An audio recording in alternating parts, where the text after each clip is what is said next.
Casey, it's 5 a.m. on Tuesday, August 7th. You're right here in the command post in Merlin, Oregon for First Facts Live at 5. Glad you could join us.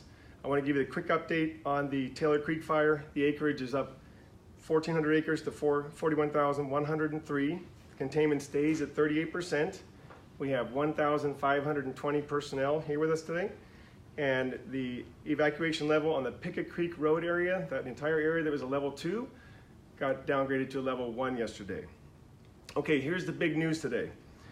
Chris Schulte's Pacific Northwest Type 1 team, the team that I'm on right here, in Unifying Command with the Oregon State Fire Marshal's Office, is signing a delegation of authority at 6 a.m. this morning to assume command of the Klondike fire.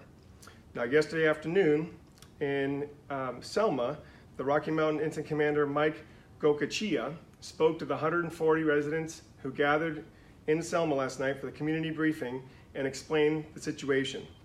The Rocky Mountain team is going to head down and focus entirely on the Natchez fire, and the Pacific Northwest team too that's already here and that's already been helping the Klondike fire is going to assume command of it today.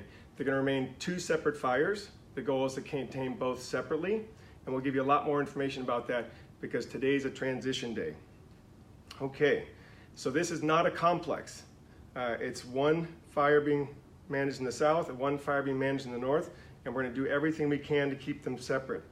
Every fire manager and every firefighter here shares the exact same goal, regardless of the agency, the logo, or the truck we drive. That is to protect your homes, your businesses, your property, and your communities up and down the corridor. We also know that there's values at risk up on the mountain, the timber values, the recreation values, but the primary goal that we all share 100% is for you to know that we're here to protect your homes, your community, and your businesses.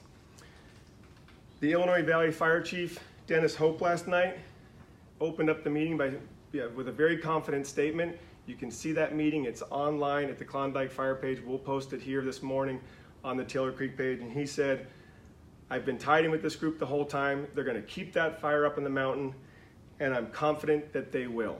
So thanks, Dennis Hope, Chief Hope, for that nice opening last night. The operations chief, Brent Olson, from the outgoing Rocky Mountain team, described how this buffer along the Forest Service 25 road is getting deeper. That is the exact buffer that is going to protect Wonder, Wilderville, the Redwood Highway, and Selma. As it gets deeper, I know some folks were concerned about not seeing a lot of containment on the Klondike fire over the last couple weeks. This is a non-traditional fire.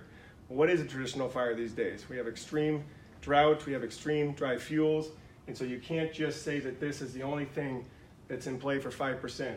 As this buffer gets deeper, and Brent Olson explained it very well last night, that gives us a high confidence that as we deepen that more, and as our fire resources come and bolster this, that we're giving a nice protection. We're taking the energy out of what could have jumped the line and gotten into these communities and these values at risk. This is what we're here to protect. There's some uncertainty about how we're going to tie all this together, but we know one thing. We're absolutely 100% committed to making sure that your homes, businesses, and properties are safe.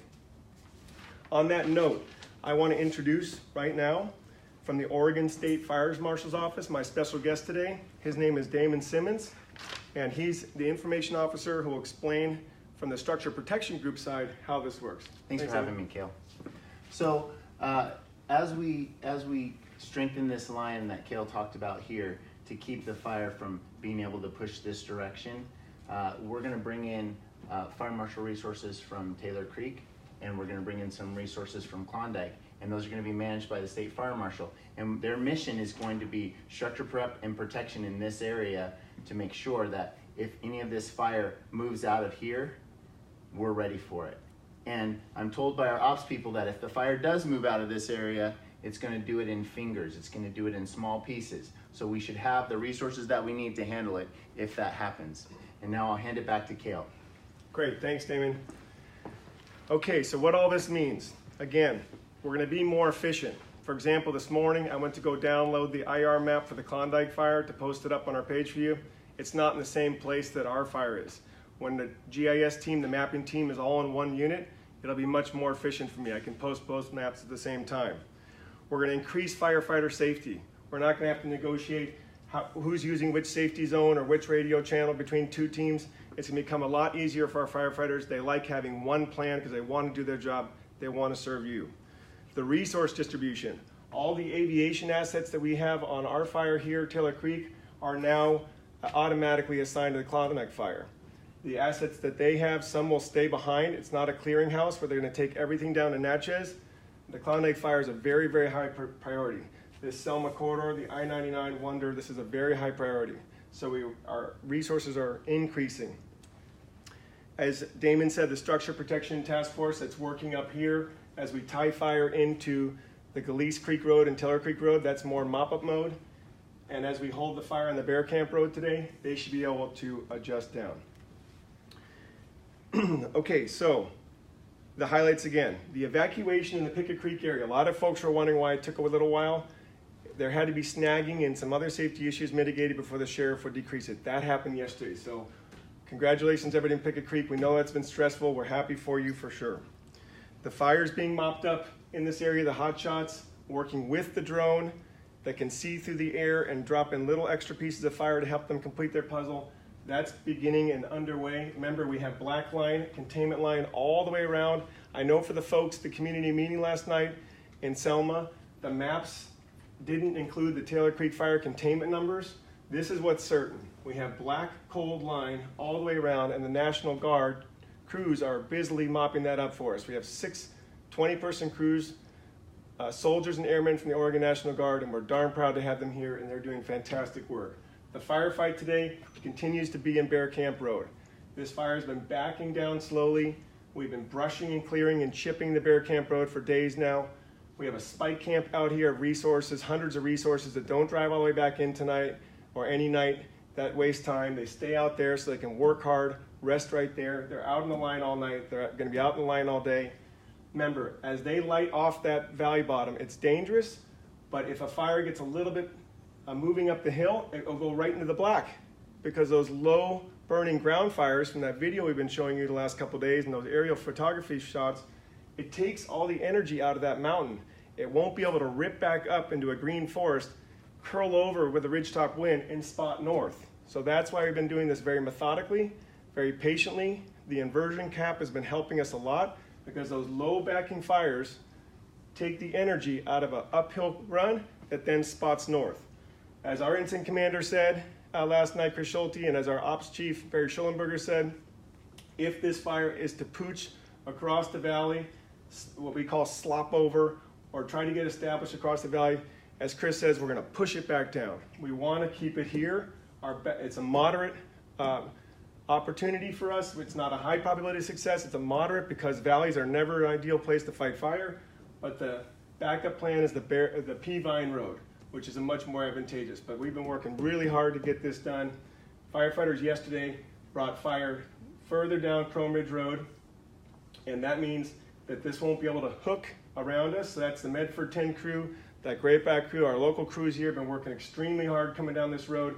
They've been pacing and timing with the aerial supervisor called Air Attack, or the drone in this case, because Air Attack can't always fly in the smoke, but the drone can.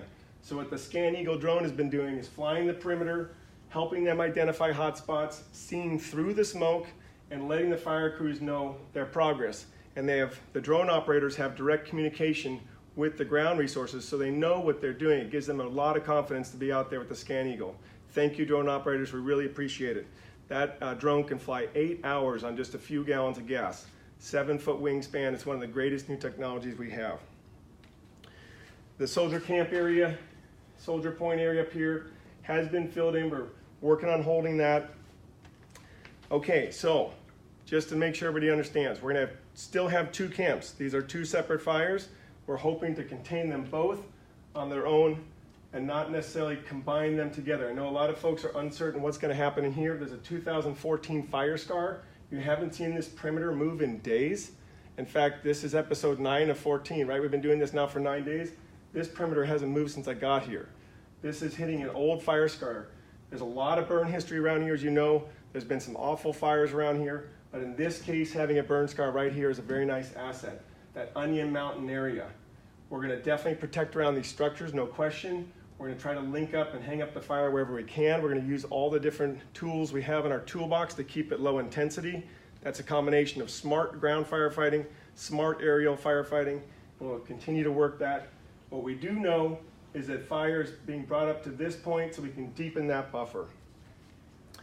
So there'll be a camp like we have right now here in Merlin, and there'll be a camp like they have right now down in Selma.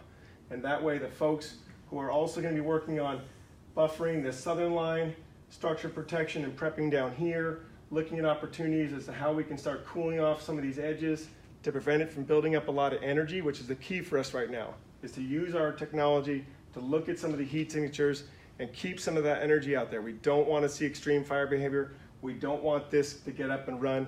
And as long as we have the inversion cap and use all our tools, we should be in good shape. So 2 camps, resources shifting to both places, 1 management team, more efficiency, it's safer for us. We get to focus and do what we want to do, which is protect your homes. 1 phone number, the joint information number for both fires, 541-474-5305. And let's talk about watch out number 6. Be alert, keep calm, think clearly, act decisively. For those of you who have been following this series, and we're glad you've been with us all week, this morning we came into our set and the light above our primary set over to my right was blinking like high school lights do when they start to fail. We had to be calm, recreate this new set here so if it looks a little bit different, if things are out of place. I thank Damon and Jake behind the camera there for helping me. That's what we do as firefighters. We're always prepared to be calm, think clearly, and act decisively. Thank you. We appreciate you. Let us know how we can serve you. And welcome aboard, Klondike folks. We're really looking forward to serving you the best we can. Let us know how we can do that. Thanks.